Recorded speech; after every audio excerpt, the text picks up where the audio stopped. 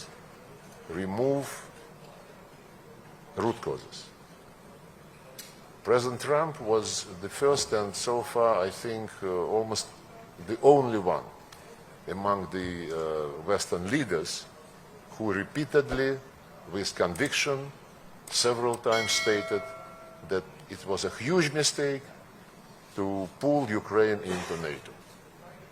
And this is one of the root causes which we quoted so many times.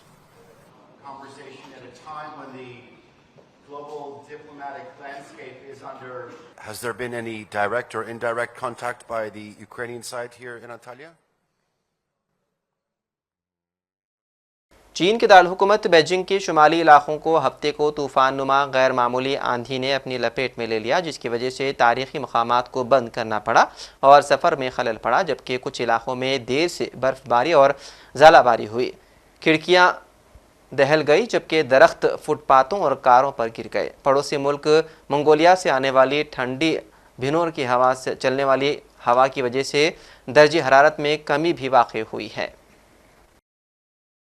اور وہیں بنگلہ دیش کے دارالحکومت ڈھاکہ میں فلسطینیوں سے اظہار یکجہتی کا بڑا مظاہرہ کیا گیا۔ تفصیلات کے مطابق ڈھاکہ کے سربری پارک میں فلسطینیوں سے اظہار یکجہتی اور غزہ میں جاری اسرائیلی مظالم کے خلاف لوگوں نے بڑی تعداد میں اپنا احتجاج درج کروایا۔